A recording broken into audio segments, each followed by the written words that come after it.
আসসালামু আলাইকুম। Mental preparation কোর্সের আরও একটা সেশনে তোমাদের সবাইকে স্বাগতম। আজকে আমরা কথা বলবো ভাইয়া অনেক পড়ি কিন্তু পড়া ভুলে যাই, এই সমস্যাটার সমাধানটা কি, পড়া মনে রাখার কয়েকটা টেকনিক নিয়ে কথা বলবো।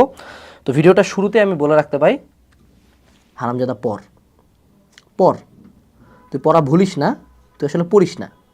এই যে একটা যে কমন নোশন আছে, টেকনিক, শর্টকাট, মেমোনিক্স, এগুলো হলো বানানো হয়েছে দুর্বল ছাত্রদের জন্য, যারা ফাঁকিবাজ, যারা পড়ে না। তোর পড়া মনে থাকে না 90%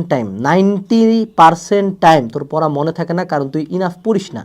তুই ম্যাথ করছিস লাস্ট কবে 3 ঘন্টা, তুই লাস্ট কবে একটা চ্যাপ্টার 3 বার শেষ করছিস, তুই লাস্ট কবে 10 ঘন্টা টেবিলে বসেছিলি, তুই কখনো ওই পরিমাণে পড়িসই নাই, এই জন্য তোর পড়া মনে থাকে না। তোকে আমি যত টেকনিক দিই, তোর আল্লাহ বাদে কেউ ঠিক করতে পারবে না যদি না তুই পড়িস। তো যদি এমন হয় যে অনেক পড়ি তাও মনে থাকে না, তাইলে বাকি ভিডিও দেখতে হবে, ঠিক আছে? বাকি ভিডিওতে আসি। পড়া মনে থাকে না যদি অনেক পড়ার পরও, তারপর একটা জিনিস মনে রাখতে হবে, সেটা হলো রিভাইস।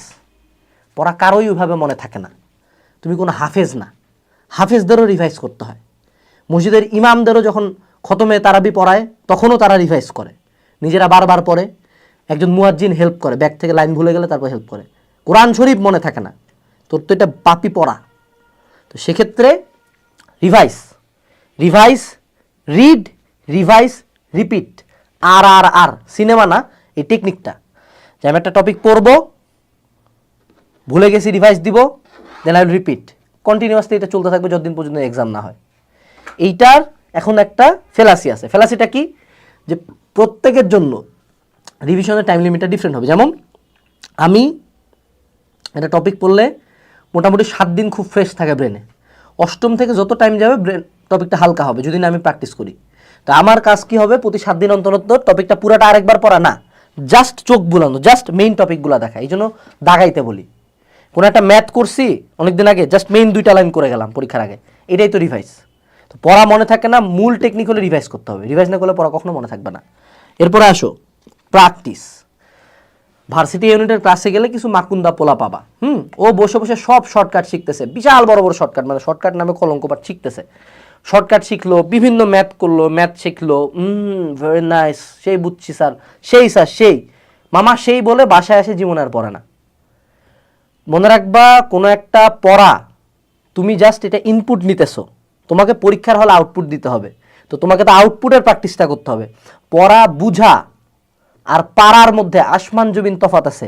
আমাদের মেজরিটি স্টুডেন্টসের প্র্যাকটিসের মেলা অভাব। এরা ম্যাথ করে না, এরা বই রিভাইজ করে না, এরা কোনো এমসিকিউ সলভ করে না, এরা কোনো সৃজনশীল লেখে না, এরা কখনো সৃজনশীল লেখে না, কোনোদিন রচনার পয়েন্টগুলো লেখে নাই, কোনোদিন একটা সারাংশ সারমর্ম লেখে নাই। এরা ভাবে পরীক্ষার হলে কোনো এক দৈব শক্তির বদৌলতে এরা একটানা লিখতে পারবে। প্র্যাকটিস বাড়াও। যদি পড়া ভুলে যাও, প্র্যাকটিস বাড়াও। এই যে পঞ্চ ইন্দ্রিয় দিয়ে তুমি হলো পড়াটা মাথায় ঢুকাইতেছো, ব্রেন ইনপুট গেছে, আউটপুট দেওয়ার চেষ্টা করো। এরপর হলো এক্সাম। তুমি তোমার ক্লাস 2 এর পরীক্ষায় কোনো একটা টপিক ভুল করছিলা, যার কারণে তুমি ফার্স্ট নয় সেকেন্ড হয়েছিল, এটা খেয়াল আছে না? কোনটা ভুল করছিলে সেটা খেয়াল আছে না? এক্সামে কোনো জিনিস না পারা বা এক্সামে কোনো কিছু ভুল করা বা এক্সামে কোনো কিছু পারে আসা, সবগুলাই ব্রেনের জন্য পার্মানেন্ট সিগনিফিকেন্ট মেমোরি। এক বেডি তোমারে ছাইরা গেছে আর আরেক বেডি তোমার দিকে ট্রেনে একটা মুচকি হাসি দিছিল, দুটাই তোমার খেয়াল আছে। কেন? কারণ দুটাই তোমার ব্রেন সিগনিফিকেন্ট মেমোরি হিসাবে স্টোর করছে। কিন্তু তুমি কালকে রাতে কী দিয়ে ভাত খাইছো বা 3 দিন আগে কী দিয়ে ভাত খাইছো সেটা তোমার খেয়াল থাকবে না, এটাই স্বাভাবিক, কারণ এটা ব্রেনের কাছে সিগনিফিকেন্ট মেমোরি না। তো সিগনিফিকেন্ট মেমোরি তখনই হবে যখন এটা এক্সামে আসবে। তো আমি যেটা করতে বলবো, কালকে অ্যাডমিশন বা 1 সপ্তাহ পর অ্যাডমিশন, 1 মাস পর অ্যাডমিশন, যত পার ওই অ্যাডমিশন রিলেটেড এক্সাম দে। বিশেষ পরীক্ষা তার আগে যত পারে চাকরির পরীক্ষা দিব। ওই সেম এনভায়রনমেন্ট যত ভালো, যত বড় কোচিংয়ে হবে, যত বেশি স্টুডেন্ট হবে তত ভালো। কারণ মনে রাখবা, একটা পড়া বাসার মধ্যে পারা এবং একটা পড়া কার্জন হলে আউটপুট দিয়ে আসার মধ্যে আসমান জমিন তফাৎ আছে। কনফিডেন্টলি নিজের সাথে কথা বলা, ফ্রেন্ডের সাথে কথা বলা, আর ভাইবা বোর্ডে বড় বড় সচিবদের সামনে কথা বলা, মেলা ডিফারেন্ট। এরপরে আসো, সেটা হলো ফটো মেমোরি। আমি যেটা করতাম পড়া মনে রাখার জন্য মাঝে মধ্যে, সেটা হলো পড়ার সাথে ছবি কানেক্ট করা। অর্থাৎ তুমি চাইলে এই যে যেমন অ্যানিমেশন নিয়ে গালিগালাজ করি, এই গালিগালাজটা কিছু ক্ষেত্রে মাফ করা যায়। কেন করা যায়? ধরো তোমার এখন হাইড্রার স্তরগুলো একান্তই মনে থাকতেছে না, একান্তই, তখন তুমি হাইড্রার একটা ছবি বের করে ছবিটাতে মার্ক করে দিতে পারো। ডিএনএ এর দৈর্ঘ্যগুলো মুখস্থ থাকতেছে না, তুমি ডিএনএ এর একটা সুন্দর ছবি অ্যাড করে সেখানে প্রত্যেকটা দৈর্ঘ্য, প্যাচের দৈর্ঘ্য 3.4 অ্যাংস্ট্রম, টোটাল দৈর্ঘ্য 34 অ্যাংস্ট্রম, ব্যাস হলো 20 অ্যাংস্ট্রম, প্রতি 10 অ্যাংস্ট্রমে থাকে হলো 10টা নিউক্লিওটাইড, এগুলো তুমি যদি অ্যাড করে রাখতে পারো তখন তোমার এটা মনে থাকবে।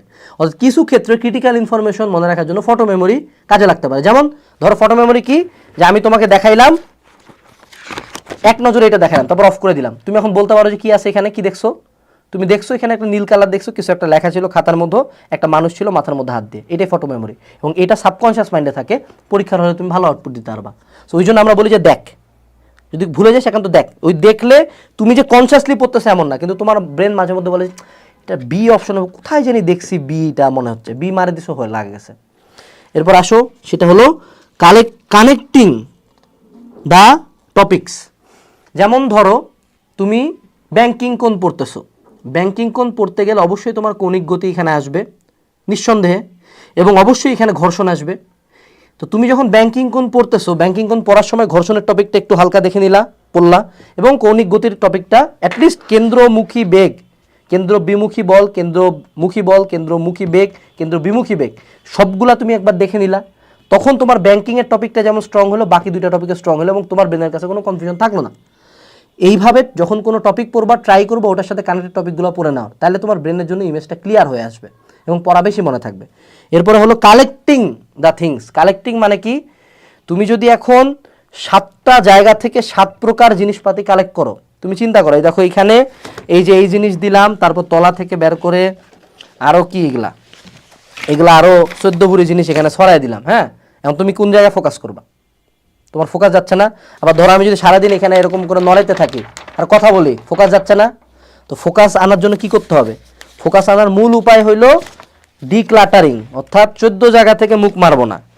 আমার কাজকর্ম কি, যে এখন আমার ফোকাস কি, জাস্ট এইটার মধ্যে, এইটুকুর মধ্যে যা থাকবে, এইটুকুর মধ্যে যা থাকবে আমি তাই পড়বো।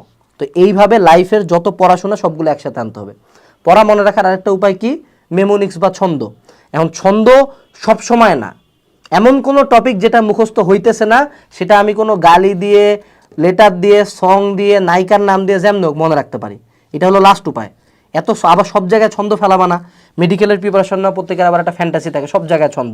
বেটা কুলম্বের সূত্র মনে রাখার জন্য ছন্দ বানাইছিল, এটা একটা টিচার আমার ক্লাসের মধ্যে বলছিল, তো তারপর থেকে ওর কোচিংয়ে আমি কোনোদিন যাই নাই, বাদ দিয়ে দিছি, কারণ এটার মতো ওয়েস্ট প্রোডাক্ট আর নাই। তো ছন্দ হবে লিমিটেড, ঠিক আছে। তো ওভারঅল এগুলাই হলো পড়া মনে রাখার কিছু টেকনিক। আমি লাস্টে একটা ভালো সাজেশন দিই, কাজে লাগবে। পড়া মনে রাখার টেকনিক, যে টেকনিকে পড়া কোনোদিন ভুলবেন না, 100% গ্যারান্টিড। এসব বালছাল 10টা ভিডিও দেখে কোনো লাভ নাই। এই 10টা ভিডিও না দেখে, ফোনটা এরকম না করে ফোনটা সাইডে রাখে পড়া তোর মনে থাকে না, কারণ তুই পড়িস না। 99% টাইম এই কেসটাই সত্য। এই ছিল এই সেশনের মধ্যে। ধন্যবাদ, টাটা।